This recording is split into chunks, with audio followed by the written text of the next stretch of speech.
Uh, yeah, so good morning and thank you for joining us again at Classical Mechanics 1 at CMI. Today is the 18th meeting, 25th November 2021. We've just been answering questions from Siddhant Shah and Aryan Kusre. So Siddhant, please continue your question. Sir, I was unclear about why we're using like the application of the matrix in the first place, like the exponential part of it, like why we're doing that. I understand the calculations Yes. and how it comes in, but like the entire exponential conversation about the exponentiation of the matrix, E is to capital AT. That part I was a little unclear on, like why we're doing that. Okay, let me, perhaps it will help to have the formulae to refer to. So the overall picture as to why we are doing all of this is to understand the motion of the harmonic oscillator. And so the aim there is to solve the equation of motion. Now, in order to solve that equation of motion, we are faced with a second order differential equation with a linear second order differential equation, which we are not able to integrate straight away. All right. So we want to use a reduction to first order equation, which we may be able to integrate more easily. So that we did by splitting into two equations. Are you okay so far? Yes, sir. Yeah. Okay. So I think here it will be helpful to share the screen. Second.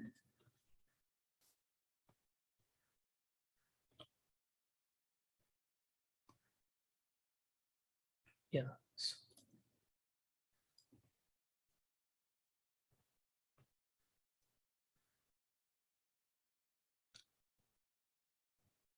Yeah. So here are the equations. So we rewrote the second order equation as a pair of first order equations over here. 1 second. As you can see, I am not in my office. Excuse me, sir. Yes, Ishan. Sir, sir, probably someone is there in the waiting room. Okay. Oh, okay. I'm sorry. I should admit. Okay. Thank you for alerting me.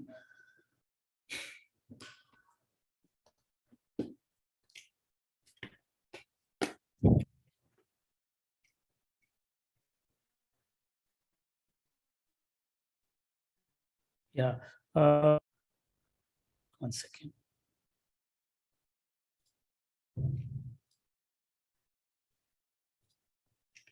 Yeah. So returning to this formula, this is our pair of first order equations. So are you okay with this set of equations? They are equivalent to the original second order equation of motion which we had here. Now we recognize that this pair of equations can be written in matrix form if we define the column vector V as x comma p column vector and A as this 2 by 2 matrix. Now we draw an analogy. See, our aim finally is to solve the equation V dot is equal to AV. Okay, that is the original goal. Subject to some initial condition, V of t equal to 0 is some V naught. Yeah. Is it okay so far? Sir, how do you come from x d by dt of xp like that matrix to the equation of SHM? That's the part I'm unclear on. Okay. Let me go a step back then. See, the equation for simple harmonic motion is mx double dot is equal to minus kx. Yeah. So now we define P as mx dot. Yeah. Then we notice that P dot is equal to minus kx. Okay. Now we replace this one second order equation by these two first order equations written in a nice way. P dot equal to minus kx, we retain. P equal to okay, are you able to hear me? Yes, sir. Now it makes sense. Yeah. Okay, it makes sense. So the P equal to mx dot we rewrite as x dot is equal to P by m. Now we assemble those two equations in a convenient form in this place. So x dot will be given by the first row. So I dot this with that. I will get only the second term contributing P by m. Second row, P dot is equal to this thing dotted with that will give you minus kx. All right. Now we define this column vector as V. So we'll get dV dt is equal to AV. So okay so far? Yes, sir. Now the calculation I understand. Okay, so is there anything you don't understand? And only I didn't get why, like how from the SHM equation we got to the matrix form. But like now I'm clear on that, so now everything else I understand. Okay, so this discussion is now served its purpose. Yes. All right, excellent. Okay, any other questions before we continue our pendulum activities?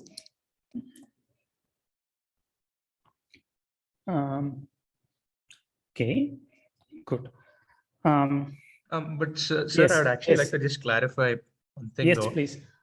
Like deriving the solution, this was reasoning sort of by analogy, right? Like the intuition from, let's say, y dot is equal to AV for A is like a scalar versus like, you know, now upgrading the equation to in terms of a vector and a matrix. Here, the solution that we derived is by the intuition is guided by the simpler case, but it's not this is not actually a proof that this is the solution of the equation. Or correct. So the proof lies in this remark here, which I did not go through in full detail, perhaps. So, so let me just quickly go over that. Based on the analogy with y dot equal to AY, comparing it with v dot is equal to AV, and we propose a solution which is v is equal to e to the power of at times v of 0 by analogy with y of t is equal to e to the power of at times y of 0. Is it also okay so far? Yes. Yeah. So wait, who is speaking? I'm confused. This is Anand. Anand Balivada. Okay. Yes. Yeah. So now it remains to check whether this proposal is correct or wrong. Yeah. So two things need to be checked. One, the initial condition. And that is sort of obvious. If you put t equal to 0, then the e to the power of at becomes e to the power of 0 becomes identity. So v of 0 will be v of 0. So initial condition is satisfied. It remains to check that the differential equation is also satisfied. Namely, does this formula satisfy the equation v dot is equal to AV? Now, formally, if you believe that differentiating a matrix is not very different from differentiating a number, then e to the power of at derivative will be a e to the power of at. And so that will be a times e to the power of at v of 0. These remaining factors we will identify as v itself by definition, and therefore v dot is equal to AV. Okay. So modulo our ability to differentiate the exponential of a matrix, this does satisfy the desired equation. Now all it remains to check is that the derivative of e to the power of at, where A is a matrix, is indeed given by a times e to the power of at. Are you with me so far? Yes, sir. Yeah. Okay, so that is all there is to be checked. Now you need to go back to definitions. What is e to the power of at? Definition of e to the power of at is this exponential series. It's just a series, sum of powers of a. Now we know how to differentiate these things. Yeah, each term you know how t to the power of n, you just bring n times t to the n minus 1 and add up all those terms. You do it on both sides, multiply out, you will see that all the terms match. Yeah, so that is the proof. And as for it being the unique solution, it's that each of those, let's say because it's a 2 by 2 matrix, each of those 4 components is like the same reasoning you use for the that like y dot is equal to AY, you can use for each of these 4 components to say that the solution is unique, right? Yeah, okay, in a rough way, yes, that is true.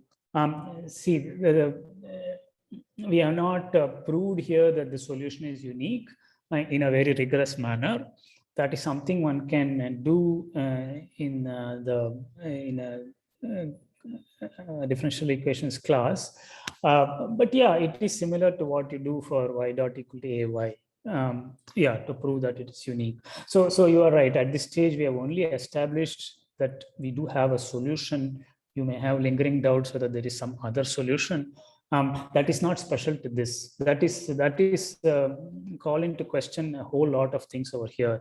It will mean that Newtonian evolution is not deterministic. If you know the initial state and the equation of motion, if you cannot predict the future, then there is something seriously wrong with Newtonian thought. But no, that does require a proof, and it is the sort of thing that is established more rigorously in differential equation. Not so difficult to do. You basically assume there are two solutions. I mean, for this linear equation, not so difficult. You assume there are two solutions, take that difference, and you can do some things with that. Yeah, so is at least the overall picture clarified for you? It is, sir. Thank you. Okay, sure. Okay. Sir, I also Yeah. had a question. Any question? Yes, please. Who is that? Yeah, this is Sankalp. Sankalp Sundar. Yes, please. Yeah. So I wanted to ask, does this like generalize? Like, can we ask, like, I mean, can we solve other differential equations by also considering like, the sign of a matrix or something? Rather than sign of matrix, exponential of matrix does pretty well. But of course, it is restricted to first order equations. And more so than that, it is restricted to linear first order equations. So that linearity is extremely important. Otherwise, this analogy will not be of much use. Yeah, so it does work. It doesn't matter if it is second order, third order, fourth order. You can always reduce it to a system of first order equations and then apply the same reasoning. You will still get the exponential matrix. So the method is very, very general. But the key assumption is that the equations are linear. If that is not the case, you need more sophisticated methods. Okay, thank you, sir. Yeah. Any other question? Yeah. If not, let us proceed to the next stage. Last time we were discussing the simple pendulum. Yeah, and we had set up the problem here. We had a horizontal x coordinate and a vertical y coordinate. And this is all in a frame at rest relative to the Earth. Okay, so just to make that clear, Z points out of the plane of the paper. We have an angle theta of deflection of the pendulum rod, and therefore a theta hat vector pointing this way, and a radially outward unit vector r hat at any point on the plane. In particular, here also there will be a radially outward unit vector r hat. Now, the length of the rod was fixed and assumed to be L. There's a tension T in the rod. Bob has mass M. And we resolved the force of gravity, which is pointing downwards, into its radially outward component mg cosine theta and mg sine theta, which is tangential and tending to bring the bob back to its equilibrium position. Okay, so that is why it is restoring. That is why it leads to oscillations and not simply growth. And we also found it useful to define an arc length S, which is L times theta, L being this length and theta this big angle. So S is equal to L theta is valid no matter whether the angle is small or big. It's a general formula. Okay, so this was our setup. This pendulum is moving in a plane. Yeah, it cannot move out of the plane. That has been stipulated from the beginning. Now, by using Newton's second law, we arrived at, okay, we also mentioned that there are two general types of motion, which is qualitative time-dependent motion. One is libration, the other is rotation.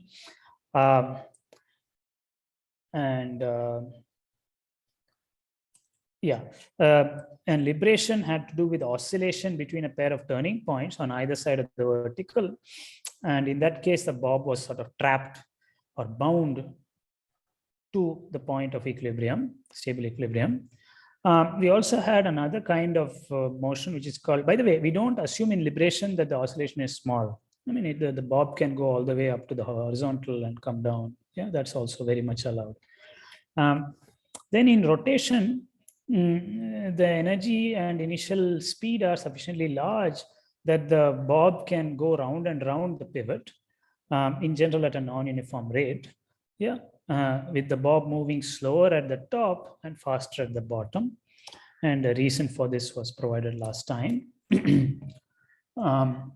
Yeah, so with this qualitative background, we use Newton's second law to derive the equation of motion.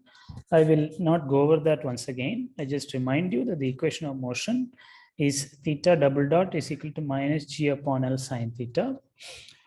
Here I should mention, as pointed out by Siddhant Shah, that this is theta of t. And here too, it is d squared by dt squared theta of t. So in this equation, t is called the independent variable. T doesn't depend on anything, whereas theta is called the dependent variable because theta is a function of time.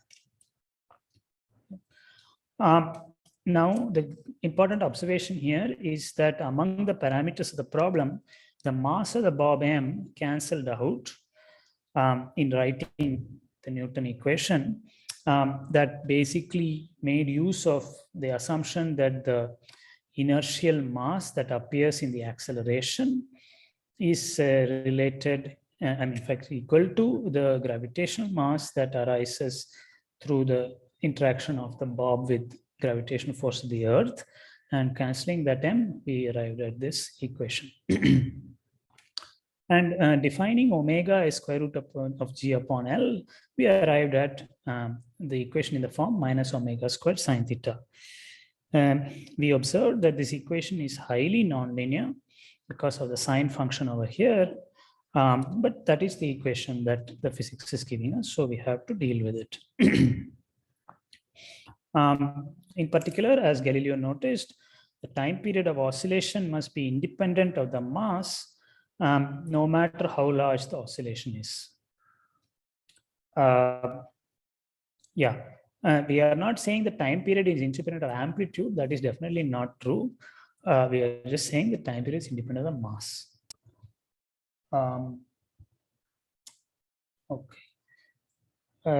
Okay, any question about the setup of the pendulum so far?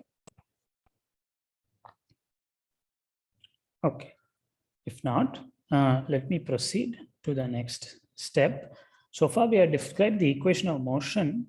It will be nice to talk about other physical observables, such as energy and angular momentum, which play an important role. So, like before, we will derive a conserved energy from this equation of motion by the method of integrating factors. And the trick again is to multiply by the velocity theta dot and write the equation as theta dot theta double dot equal to minus omega squared sine theta theta dot. And observe that the left-hand side is actually a time derivative of theta dot squared upon 2.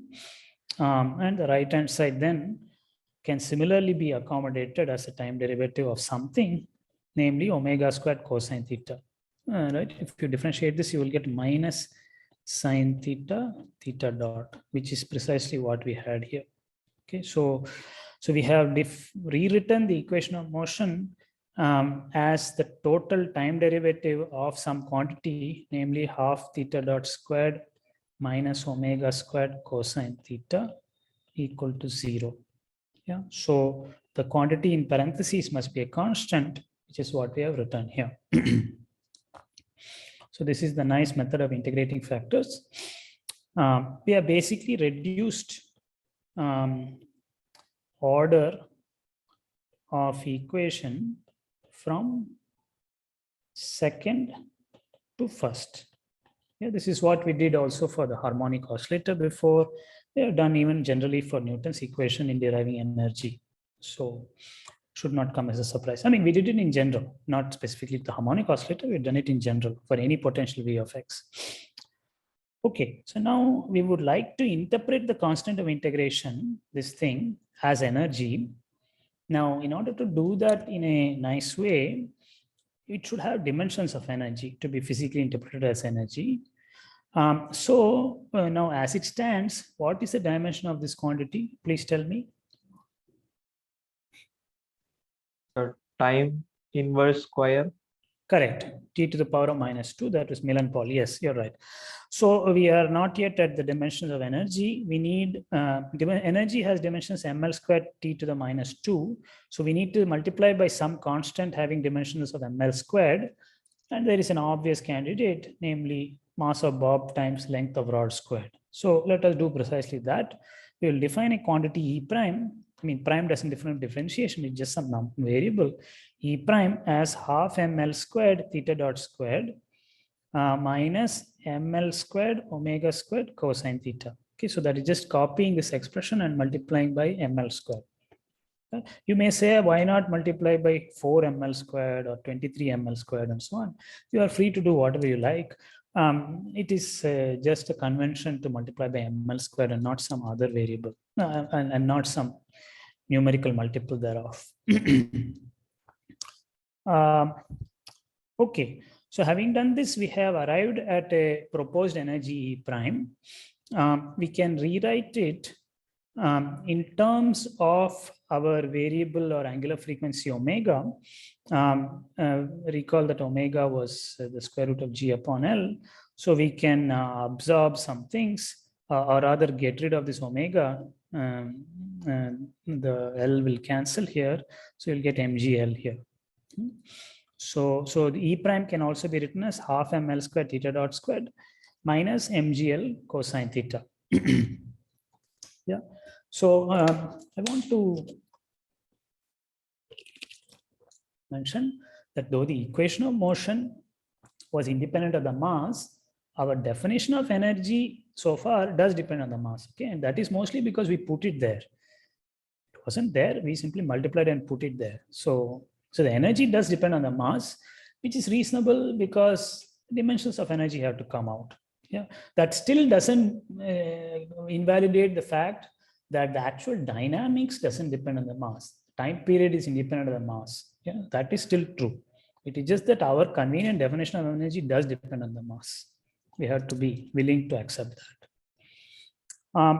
Now, again, the definition of energy is partly up to us. Now, notice that the stable equilibrium situation, namely when theta is 0 and theta dot is 0. This is the stable equilibrium state. Yeah, where the bob is hanging vertically downwards and not moving at all. Yeah, that is what this means. In that state, if you evaluate E prime, this term is 0, whereas this term cosine of 0 gives you 1, so you will get minus mgl. So you'll have E prime is minus mgl. Okay, so we find that in the state of stable equilibrium, E prime is minus mgl. Now, your aesthetic sense may not like that very much, or at least for many people, we would like the energy at the state of stable equilibrium for the system when it's doing nothing to be 0. Okay, so it's convenient to choose the constant of integration so that the energy vanishes at the stable equilibrium state. So in other words, we want to add an mgl to this E prime to define our new energy E. Okay, so we will define our new energy E as E prime plus mgl. Okay, so I hope you have followed the reasoning. Nothing deep here, but we do this many times. We redefine things according to our convenience. So we're going to define a new energy, a conserved total energy, as half ml squared theta dot squared, which is already present, minus mgl cosine theta, which is already there in E prime, plus this mgl, which is an additive constant. So it's an additive constant. Okay, so anyway, it was a constant of integration. I'm adding yet another constant to that, just for physical convenience. So this will be our proposed total conserved energy. The first term is what we call kinetic energy. And we can interpret that expression in a nice way. Indeed, if we recall that arc length was s equal to L theta, then our idea about kinetic energy is simply half mv squared, where v is equal to the rate of change of arc length, L theta dot. So putting that in, we will get half m L squared theta dot squared. Yeah, that's precisely what we had here. So we could have guessed this kinetic energy simply from this reasoning, half mv squared reasoning. But it is also what we got from the integrating factor. Okay, any questions so far? Okay, if not, let us now proceed to the potential energy, which is the remaining term here in equation 90. The potential energy has been defined as mgl times 1 minus cosine theta. Yeah, notice that it is a additive term in the energy. It's one more part of the energy. We have chosen to write the constant of integration in such a way that v vanishes. I mean, I'm defining this quantity as v, that it vanishes when the bob hangs downward at rest. Okay, so at that point, theta is 0, and therefore this vanishes. Okay, so that is how potential energy has been defined. It is time for now for us to plot this potential energy. So let us do that. Yeah, so let us plot this potential energy. So first, you please remind me, what is the range of theta? 0 to 2 pi. Very good. 0 to 2 pi. With 0 and 2 pi physically identical, or the two are congruent modulo 2 pi.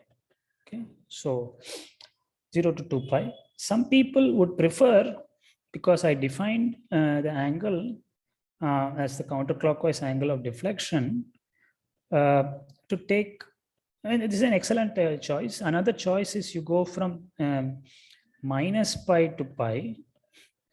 Okay. Anyway, there are many choices. You can choose what you like. We will continue with this one for now. Yeah. So now, okay, I said I was going to plot the potential. Let us do that. So here in this graph, this is theta. Theta is the 1 degree of freedom. It's a coordinate defining the 1 degree of freedom. I want to plot v of theta. So I go from pi upon 2, pi, 3 pi upon 2, and 2 pi. Okay, and v was mgl, it's all constants, times 1 minus cosine theta. Okay, so tell me at 0, theta equal to 0, we arranged it so that v is 0, right? So that is guaranteed, and equal to 2 pi is the same physically, so it must be the same. Now, please propose for me the shape of this v. Does it go up, down from 0? Sir, it goes up. Goes up. Okay, fine. So you have to tell me in what manner it goes up.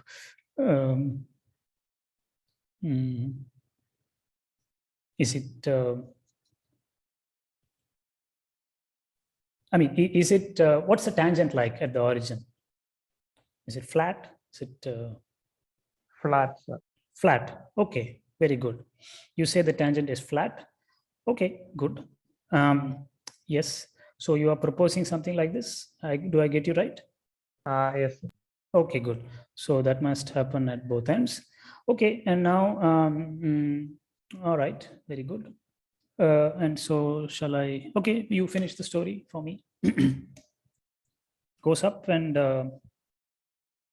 does it ever become negative, by the way, this potential? No, sir.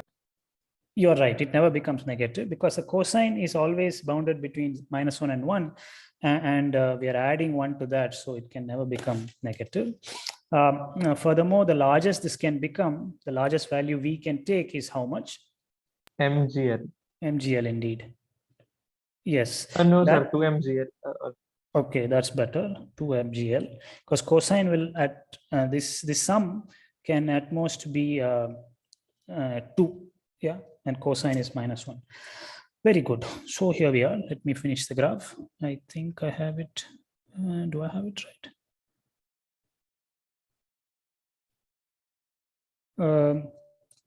And do you agree with me? Because you are welcome to correct it if I have it wrong. Yes, sir. Looks all right. Okay, thank you. Yeah, so that's where it is maximal. So it has a trough here at both ends. So I mean, this is a nice drawing, but so would the drawing with the minus pi to pi would also be nice. Let me draw that also. There's some advantages to that. Yeah, because then you will see, yeah, this is V of theta, this is 2 mgl. Okay, so in case you didn't understand, okay, does the picture look okay to all of you? In the second picture, I have just shifted my origin of theta to 0 as opposed to pi. It's, anyway, the function V is periodic with period 2 pi. So please stare at these figures and tell me if you would like me to explain them further.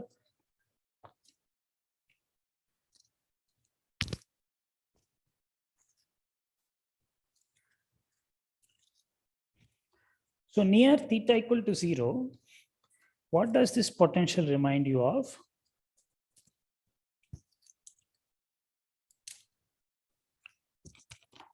Very close to theta equal to 0, what is the shape of the potential? It is a stable equilibrium and kind of parabolic. Exactly, yes. Near theta equal to 0, so theta equal to 0, yeah, after all, near theta equal to 0, you can approximate cosine theta as approximately 1 minus theta squared upon 2, right? For theta going to 0. Yeah, now the 1 is going to cancel out this 1 minus 1, and you are going to be left with V of theta approximately mgl theta squared upon 2, okay, which is a parabolic function. So that is what this is showing, parabolic function. Of course, it's valid only for small theta. Beyond that, the nonlinear effects become important. So that was not perhaps very evident here. I'm supposed to continue the graph there also. So that's the same thing we see here. Okay, we will remark upon this some more later on. But of course, for larger angles of deflection, the force is, so this corresponds to what kind of force? A linear force. Yeah, linear of what sort? Linear in theta. Correct. So I would call it physically linear, linear restoring, because the see the force the force is given by the negative gradient of the potential, am I right? And therefore, the force as a function of theta would be given by mgl theta with a minus sign. Okay. So, and the equation of motion, so this force, as theta increases, it is directed in the direction opposite to the increase in theta. So it points in the direction opposite to the increase of theta. That's why we call it restoring. It is linear because the force itself is linear. Yeah. So, but in general, it is neither linear. I mean, it is not linear. It is restoring. It's always restoring, but it's not linear.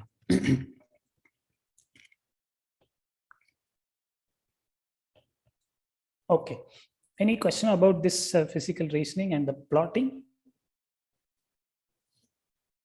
See, the plotting is easy to do. You draw a graph of cosine theta, then you put a minus sign. So you flip it about the y-axis, about the x-axis, yeah, upside down. Then you shift it up by 1. Yeah, that is what you do to get this graph. Any question about how we drew this graph? So instead of talking about minus pi to pi, we can just talk about 0 to pi only. Like it's equivalent on both sides. You're right. Both are equivalent. Yes, you can use whatever you're comfortable with. For some purposes, certain features are more evident in one formulation than in another. In particular, the shape being parabolic is perhaps a little more evident when you look from minus pi to pi. Okay, So for those small reasons, you may prefer one formulation over another, but it doesn't matter. Whatever you're comfortable with, you can. In fact, you should be comfortable with both. Let's put it that way.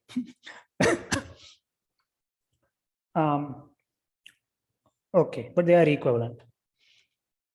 Okay, so having now defined our concept of energy and split it into kinetic and potential energy, we now make the observation that the extrema of the potential, as always, the extrema of the potential, namely points where V prime vanishes, correspond to equilibria. When I say equilibria, I mean when there is no force. Yeah, because the force is the negative derivative of V. So in our case, V prime, if we compute it, we are going to get mgl sine theta, which I just wrote down here. Now, when does that happen to vanish? Well, from the figure, I think it is clear. It vanishes here, slope is 0 there, here, and this place. So at these three locations, namely when theta is 0 or theta equal to pi or minus pi, which are identical. So these are the two physical situations, theta equal to 0 and theta equal to pi. They are the places where there is no force, and they physically correspond to the bob pointing vertically downwards, namely theta is 0, or vertically upwards, theta equal to pi. Okay. So we have identified the points of equilibrium. When I say equilibrium, I mean where the particle feels no force. Equilibrium doesn't mean stable equilibrium. That is a further qualification. In fact, we have already argued that this point is a point of stable equilibrium, namely the bob pointing downwards, stable, whereas the one with the bob pointing upwards is unstable. And that is now also fairly clear from our figure. Here, theta equal to pi is a maximum of the potential, so no wonder it's an unstable equilibrium point. This is a minimum of the potential, so it's a stable equilibrium point. Yeah. So, any question about how we found equilibria or classified them as stable, unstable?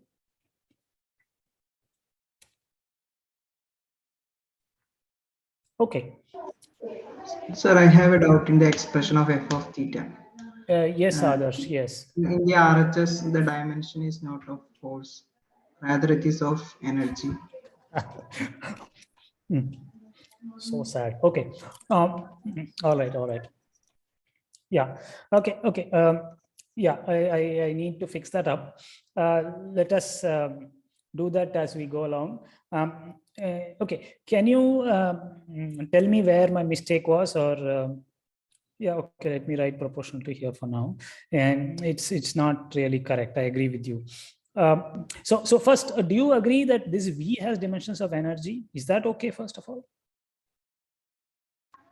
Yes, sir. Okay, that has dimensions of energy. Good. So I should have differentiated with respect to something that has dimensions of length to get a force, right? Yes. Yeah, whereas I differentiated with respect to theta. What's the dimension of theta? Nothing, dimensionless. Correct. Yes, Adarsh. Yeah, it's dimensionless. So no wonder I didn't get a force. Yeah. If I differentiate with respect to dimensionless variable, I will not get something which has dimensions of force. So yeah, so that was the problem. So strictly speaking, this is not a physical force. Okay, it's not completely wrong either. We will. It's a kind of angular version of the force. Yeah. So I will. If you like, just as a temporary fix, I could have differentiated not with respect to theta. I could have differentiated with respect to L theta, and then fixed it up that way. Okay. Yeah. So that would be one way to handle this. But your point is well taken. Okay. Do you understand why I went wrong? At least that much. Yes, sir. Okay. Okay. So yeah. Now. Okay. Just a second. Yeah. So look, if you wanted to define a force, one option would have been to define the force at angle theta to be something like minus dv by dl theta. Okay, I mean, where I'm thinking of S as L theta. Okay, S is the displacement, angular displacement. I mean, it's the arc length. And if I differentiate with respect to that, the L will go away and you will get f of theta as minus mg theta. Okay, now this one does have dimensions of a force. Mass times acceleration is a force. It is linear and it is restoring. Okay, so this might have been a slightly better definition. Yeah, is that better, at least dimension wise? Yes, sir. Okay. But now let us, I mean, clearly the system likes angular variables. So let us move towards angular variables where many discussions are more convenient. And that is what we will do right now. Yeah, let us talk about angular momentum. Okay, so let us define the angular momentum of this bob. Suppose r is the radius vector or position vector of the bob. So r is given by L times r hat. Yeah, this was L and this was the unit vector r hat. Okay, so r is L times r hat. Now we need the velocity also, and this is being defined with respect to the pivot or the origin. So the pivot is the origin. Now we also need its velocity. The velocity of the bob, instantaneous velocity, is the rate of change of the position, and it is directed tangentially. So tangential or azimuthal direction. So v is proportional to theta hat, and it has a precise value, s dot times theta hat, because theta hat. Yeah, because s was the displacement, the arc length. So the rate of change of arc length will give you the speed. So this is the rate of change of arc length. So this is our velocity vector, and we already have the radius vector, L r hat. So with these two pieces of information, we can compute the momentum of this bob. Okay, actually the momentum, we don't even need the second piece of information. The momentum is simply mass times velocity. So this would be ms dot theta hat. And substituting for s dot, we would get it as ml theta dot theta hat. Okay, so that is the linear momentum.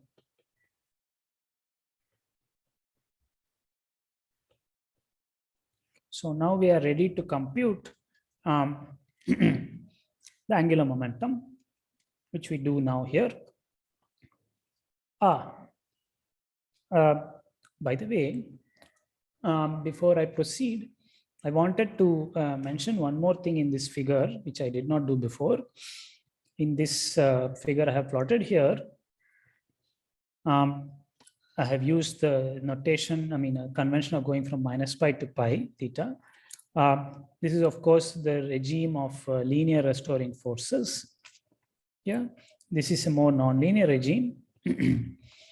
But here the angle is still confined to a certain range around theta equal to 0. So this is all trapped motion.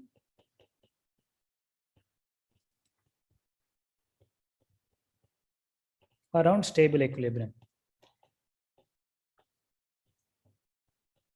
So if the energy is such that the oscillation is of this sort, then we have only libration. Okay, so as the energy increases, the amplitude is going to grow, but you still have libration. That is, there are a pair of turning points. So these are the turning points. Yeah, so this is the theta max. And this is minus theta max. Yeah, where I assume that theta max is some positive angle, minus theta max. Okay, so this is a oscillation between turning points. This kind of oscillation is called libration. Now, when the energy exceeds 2 mgl, this is the energy 2 mgl, at which point the potential turns down. When the energy exceeds that, then there are no turning points at all. That is when you go from libration to rotation. So when the energy exceeds 2 mgl, you go from libration to rotation. So is that interpretation helpful and clear to you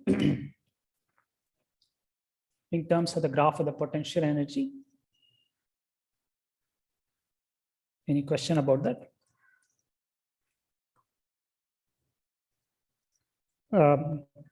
Okay, that corresponds to our intuition from before. I'm just establishing it using the graph now.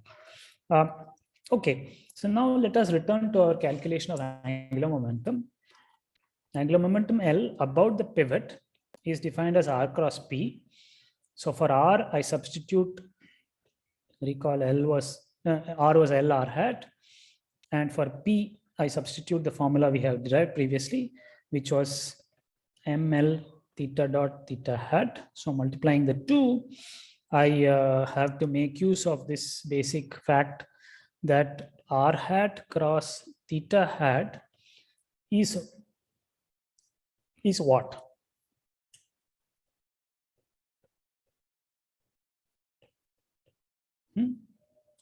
As the fingers curl from R to theta, the thumb of my right hand points outwards, which is defined as Z hat. Are you okay with this?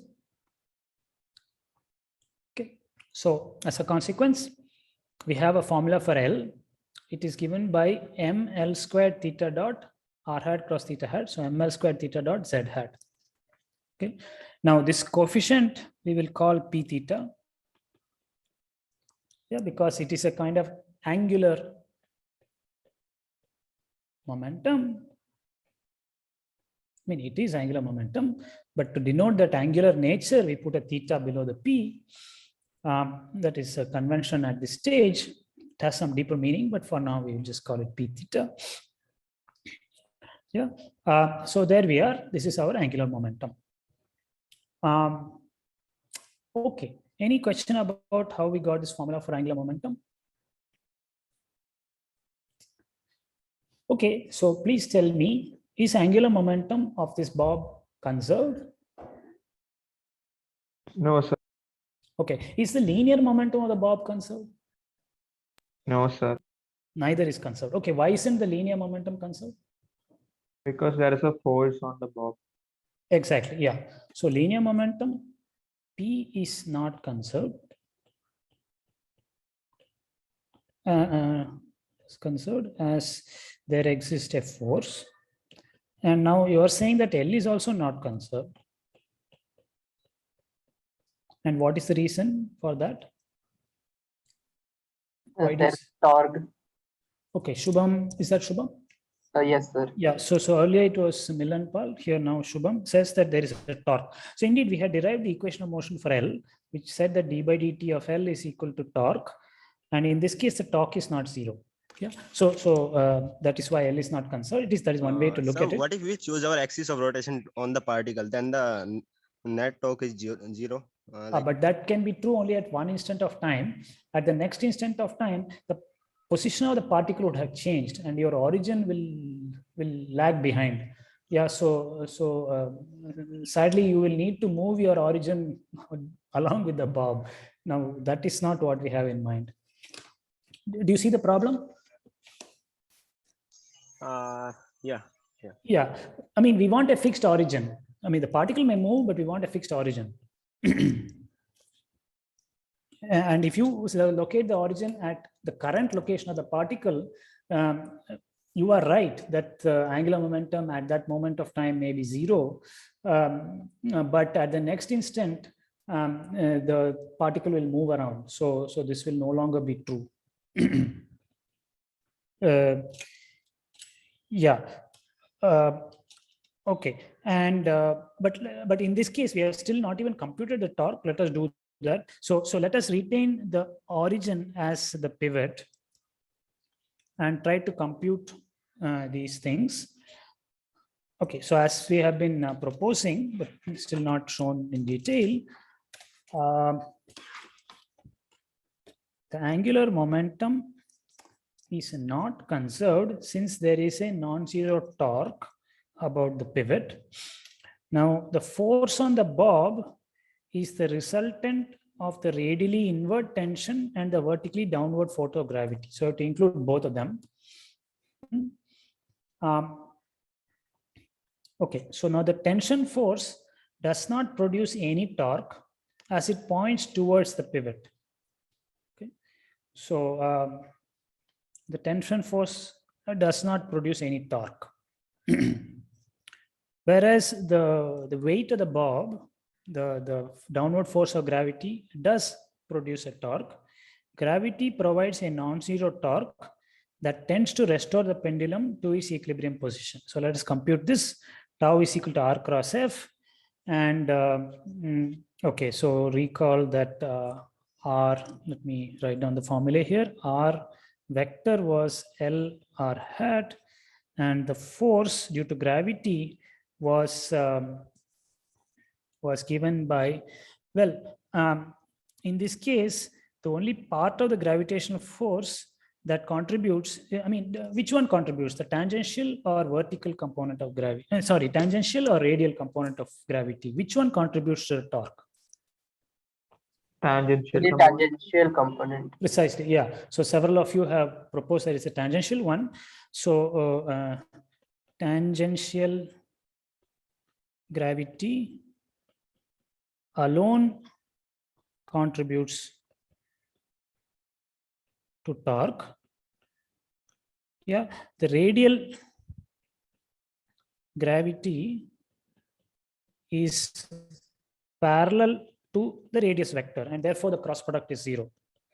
Cross product is 0. Okay, so we might as well just take the tangential component and the R vector and take the cross product between them. So the force is the force then will be given by mg sine theta, that is in the tangential direction but with a minus sign.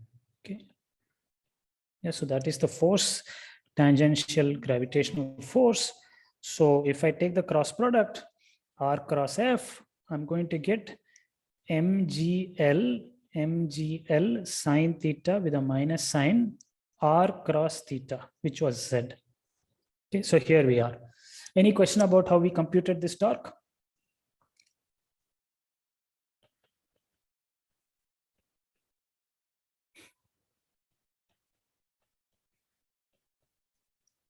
So this is the torque.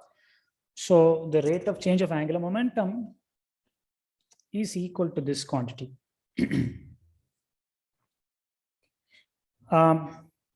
Okay.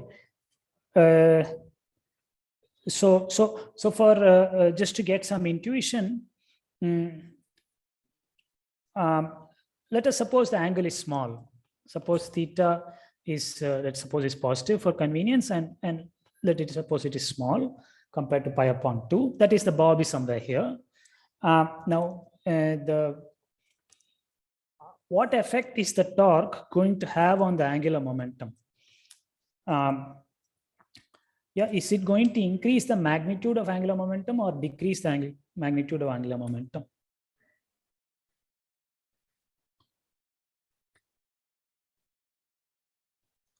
So decrease the angular momentum. Okay, yeah, that is basically correct. Yes. So L dot is equal to torque. Yeah, I mean, there are many ways to think about this. I mean, either you can use the equation itself and argue, or if you want to go back to thinking in terms of momentum and position, the restoring force is such that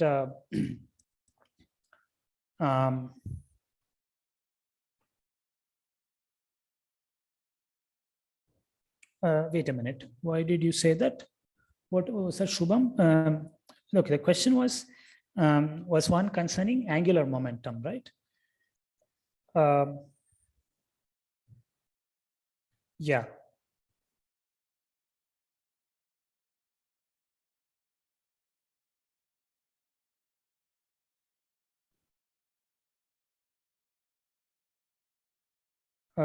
Okay, maybe I have to be a bit clearer about what I'm asking.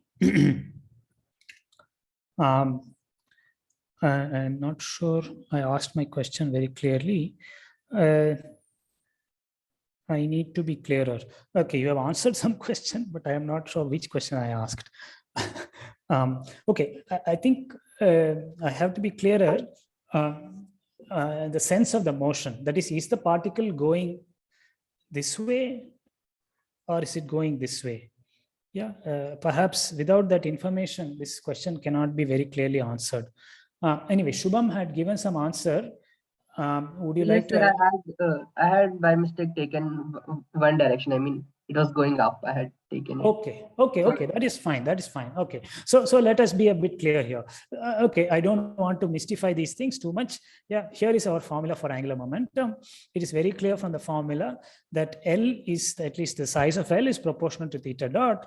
So if theta is increasing, the angular momentum would be increasing in size, whereas if theta dot is negative, that it is turning downwards, the angular momentum in magnitude would be decreasing. So there is not much more to that. You could also deduce it using the formula for torque. But yeah, the answer does depend on which way the particle is moving.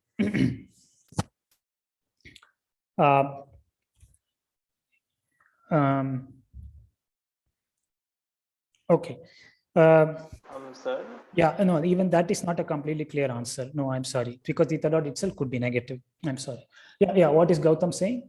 Sir, no, so intuitively, I would think that when the particle is going down, its angular momentum would be increasing. Okay. That seems to be in contradiction to what we've just discussed. So I was wondering where my intuition is breaking down. No, your intuition may not be wrong after all. I have been a bit. I'm sorry, I have been very imprecise in both my question and answer. So this is not a very correct way of speaking. See, theta dot, when you're going upwards, theta dot is increasing. Theta is increasing, so theta dot is positive. So that is all we were saying. When theta is coming downwards, theta dot is negative. Now, that doesn't establish whether, that doesn't say very much, unfortunately. Yeah. So let's put it this way. Let's use our physical intuition. When the bob is moving downwards, it is actually, is it speeding up or slowing down? It's speeding up, sir. It's speeding down, yeah. So the magnitude of momentum is actually increasing. So as a consequence, its angular momentum also should be increasing. Okay, at least in magnitude. So I think that is the intuition you had proposed. Yes, is sir. That right? Yeah. So I believe that intuition is correct. Yeah, that intuition is correct.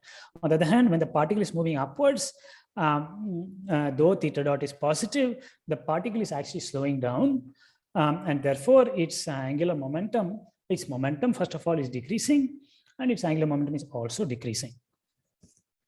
Can we try to think it in terms of alpha, the angular acceleration, like? Yeah, that may be. Sure. So, yeah, that may be a preferable approach. Yes. Yeah. Because the equation is really saying ml squared. Okay, I hesitate to do this. I hesitate to do this too much because I gave this as a problem in the homework sheet. So let me not do too much of this business here. But yeah, you're right. You can think in terms of the angular acceleration, theta double dot, and using that answer the question as well. You are right. I think that was, sorry, who was that? Shakti Chauhan? Yes, you're right. It has to do with the acceleration. Yeah. So, okay, I think I have done two things. I have confused you and then tried to unconfuse you a little bit, and then tried to leave you to do it in the homework.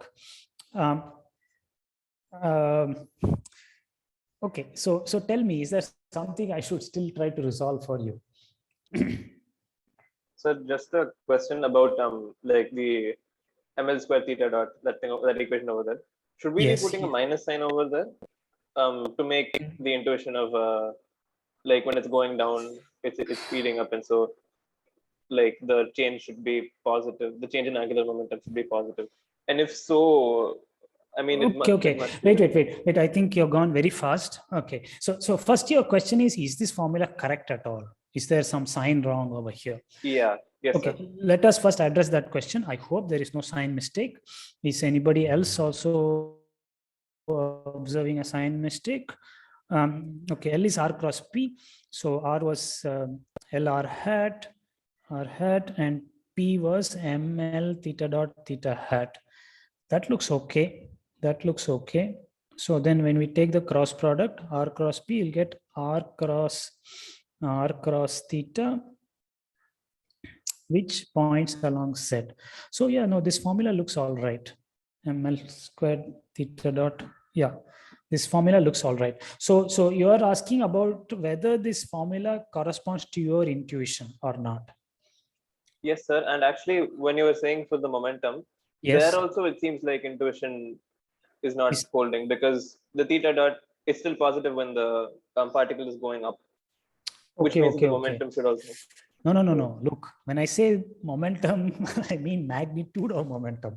I'm supposed to look at this quantity, ML magnitude of theta dot. Okay, so let us take this formula a little bit. Okay, so yeah, I mean, looking at this vector, one can get a bit misled. Okay, so the question is, when moving up, yeah, theta is increasing, but speed is decreasing. Do you agree with that? Gautam? Yes, sir. Speed is decreasing. So the magnitude of theta dot is falling. Okay. And so the magnitude of momentum is falling. Is that okay? Yes, sir. I think I see. Yeah. Okay. That is the intuition you and I think the rest of us have. So that is all there is to it. We have to be very careful when writing a vector formula and then interpreting the magnitude. Okay, I think I see where I was not able to make the connect, sir. Thank you. Okay. Now I get it. Yeah. Okay, fine. Very good. Okay, so for everybody else's benefit, any question about this issue? When the particle is moving upwards, yeah, that is going from here to there in this direction, theta is increasing, but the speed of the particle is decreasing. So theta dot in magnitude is actually falling. And so the momentum is also following, and P theta, or the angular momentum, is also decreasing in magnitude. So that is the story here. Okay. So now the question I originally posed, which Shubham answered, my question was asked in a very careless way. I apologize for that. Okay, but now let us provide yet more intuition and further features of the system. So we have argued that the angular momentum is not conserved. Yeah, so we are in agreement on that because there's a non-zero torque which we even computed. However, as you go from libration to rotation and increase the energy, if you increase the energy of motion very substantially, then it turns out that in the limit of high energies, when I say high energies, I mean energies much larger than potential energy, and an estimate of potential is mgl. After all, energy was mgl times 1 minus cosine theta, right? This was v of theta. So the size of this always is between 0 and 2 mgl. Yeah, so mgl is an estimate of the energy, order of magnitude estimate. Now, if the energy is much more than mgl, then most of the energy is kinetic, right? If if your energy is much more than mgl, then potential energy is minimal, is very negligible. Most of the energy is kinetic. In that situation, we may ignore the small gravitational force, which is what is responsible for the potential energy, and also ignore the negligible torque that the gravitational force produces. Okay, so in limit of high energies, can ignore gravitational torque. Okay, are you comfortable with this argument? Any question about that? High energies? Okay, so in that case, the limit of high energies, the rate of change of angular momentum, which is given by the torque, must be approximately 0. Okay. So in that limit, we should be able to see that the angular momentum component p theta is conserved. And this is true even intuitively at very high energies. The pendulum is simply going round and round very, very fast. Okay. And the difference between up and down becomes negligible because the gravitational force here and there differ only by 2 mgl, whereas my energy is very, very high compared to that. Okay. So in that case, in that limit, the pendulum executes nearly uniform, I should say nearly uniform circular motion at high angular speed, theta dot, which is much, much more than omega. So omega was a frequency that we had already computed. It is a kind of setting the scale. At high energies, the angular velocity of the bob is much, much more than omega. Alternatively, that I can derive that equation from here. Yeah, just let us see how you get it. You will get that this equation would become theta dot squared is much, much more than g upon L. Yeah, masses cancel, 2 goes there, which says that theta dot much, much more than root 2 times root of g upon L, which is root 2 omega. Okay, so if this inequality is satisfied, I can throw away the root 2 and conclude that theta dot is much, much more than omega at high energies. Okay, is that argument okay? That at high energies, the angular speed is much more than omega.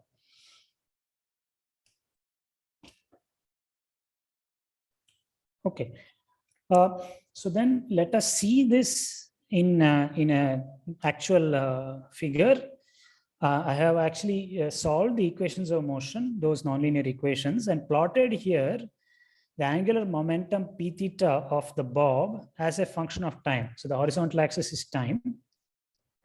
And I've done this for different energies. Energy is conserved, so for different energies I can do this. I've plotted here p theta as a function of time. So this is p theta as a function of time. You will so remember that p theta was given by ml squared theta dot. So I'm basically plotting that. Now, from this figure, can you tell me which curves correspond to libration and which to rotation? Please think and tell.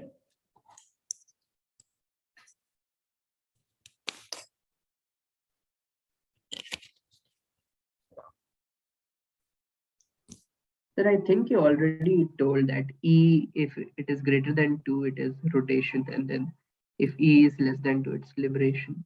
You're right, you're right. Okay, very good. So yes, based on what we have already discussed, but this point may not have been observed or caught by everybody. So this curve is liberation. This dotted curve is also liberation. The other curves, this dashed curve, this one and this one, these are all rotation. Yeah, but I want to clarify this from the figure itself. Indeed, we had argued previously that if the energy exceeds 2 mgl, then you have rotation. Now, what is a feature of rotation? Let us understand what a feature of rotation is. In rotational motion, what can you say about theta dot? Can you suggest a feature of theta dot in rotational motion? I think like theta dot doesn't go to 0 anywhere. Correct. So in rotational motion, theta dot has a particular sign, always positive or always negative. Now you tell me, what is the physical meaning of theta dot positive and theta dot negative?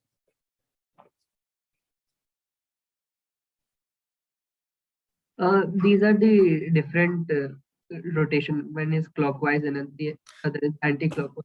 Precisely, yes, that is correct, Shubham. So let us draw the picture. Here is my bob. This is the angle theta. If theta dot is always positive, it means theta is always increasing this way. It may go round and round. Yeah.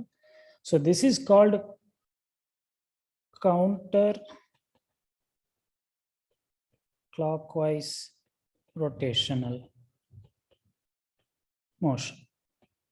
And that corresponds to theta dot always positive. We are not saying theta dot is a constant. All we are saying it is always positive. That corresponds to counterclockwise rotational motion. On the other hand, if theta dot is always decreasing, it means that the bob is moving this way.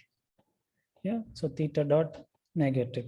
So this corresponds to clockwise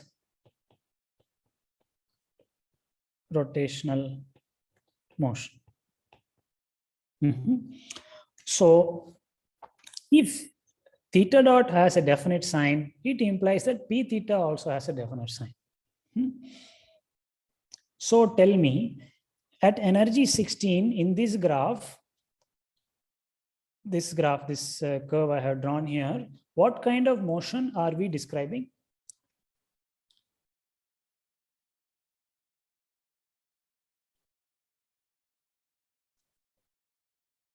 You can suggest, I mean, are we describing libration or rotation? Are we describing, yeah, so let's get the answer to that first. Sir, it's rotation since 6 is greater than the energy. Correct, yeah. Here, by the way, in this figure, I have taken m equal to 1, g equal to 1, and L equal to 1. Okay, so those are the units being used in this figure for our convenience. In any case, the point is that 16 is more than 2, and therefore this has to be rotation. And among the rotation, we have discussed two possibilities, namely clockwise and counterclockwise. So tell me which one is being described here. Yeah, it's clockwise because theta dot is positive. So correct. Yeah. Indeed. Sorry, who was that? Milan? No. So it was Ruptak. Ruptak, yeah. Okay, so Ruptak has it right. So since theta dot is positive, p theta is also positive. And in fact, here it has a value between 5 and 6. And therefore, theta dot has to be positive. And therefore, it must describe counterclockwise motion. Okay, so both of these figures correspond to counterclockwise motion. In fact, all of these three figures correspond to counterclockwise rotational motion. Yeah. On the other hand, the two figures at the very bottom, this dotted curve and this solid curve, correspond to librational motion.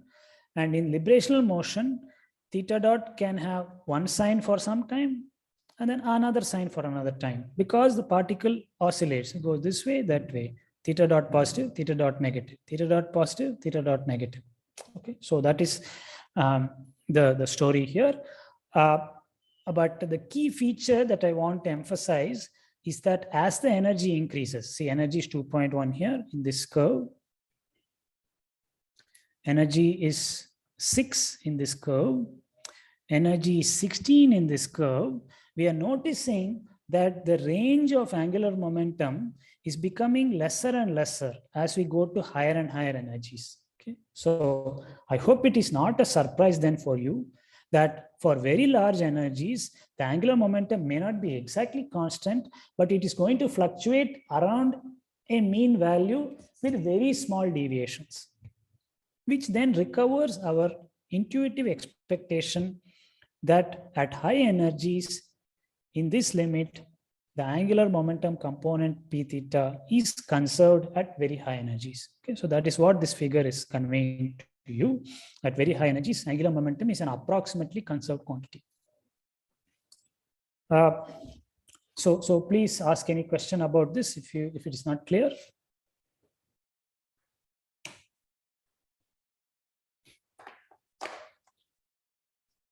Yeah, in many systems, quantity may not be conserved, but it is then a part of our job to find some situation where it's approximately conserved. Study that situation first and then go to the more general situation. Okay, so these are the kinds of tricks and methods that a physicist learns to exploit. Okay, and improve your intuition that way. Okay, so I think I have now run out of time, sadly. Okay, I should not continue too much. Okay, my intention was to talk about small oscillations, which we already began doing. I'll do it next time then. Okay, any other questions right now? I hope I have not left you confused about these things.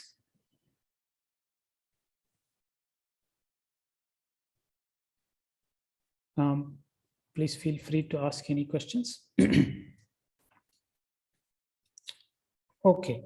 All right. In that case, we will stop this class now and join once again for the next lecture on Tuesday. Once again, there is something. There's a question from Naveen Surya. Sir, is attendance in your lectures matters or not? Of course, it does matter. I take attendance on all lectures, so it does matter. Yeah. Okay, so now we shall close this lecture and meet on Tuesday. Please do your yes question. Yes, please go ahead. Sorry, no, I have a doubt. You said Yes. as the range decreases, as P theta tends to or it gets really big, it becomes a constant, right? So how exactly are we interpreting the range as angular momentum?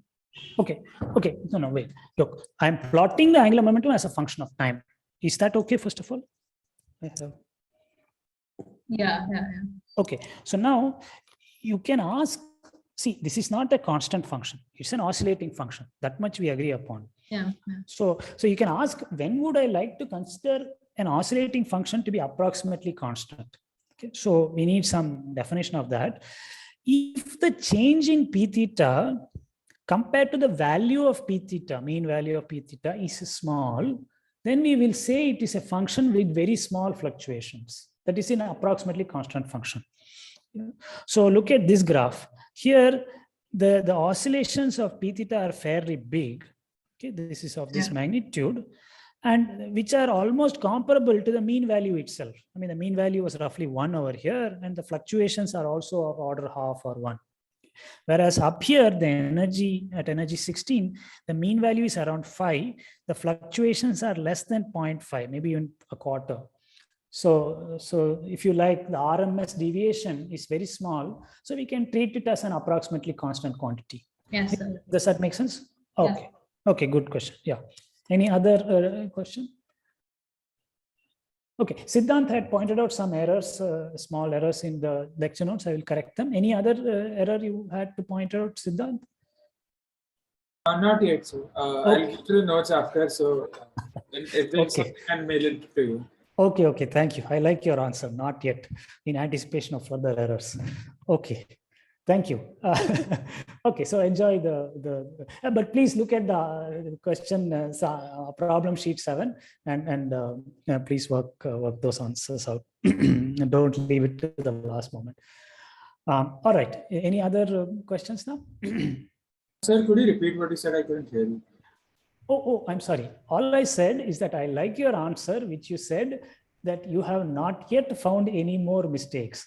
So because in anticipation of finding more mistakes in the problem sheet or in the lecture notes, I liked your answer that you have not yet found any more mistakes. Not yet, as in like today, like during the discussion, if like I read more and then there's a doubt or something, I'll let you know. Not more like correction, but like doubts or something. Fine. Okay, you are welcome to do so. Okay, thank you. All right. Any other thing here at this point? Okay, so please take care and keep well. I don't know, in Chennai, I'm told that the water is contaminated, and I was sick for last couple of days. So that's the reason I am doing this from home. I hope others do not fall sick because of the rains and so on. Yeah, Shakti Chauhan has said that he was not able to attend some previous lectures, had some personal problems. Okay, we will deal with it. Sorry. Yeah. Okay. Anyway, please go ahead and have a good afternoon. We will continue next time. Thank you, sir. I hope you feel better soon. Thank you very much. Thank you. Take care, sir. Thank you. Thank you. Yeah. Yeah. All the best. Yeah. Thank you, sir. Thank you. Thank you, sir. Yes. Yes. Thank you, sir. Thank you. Yes.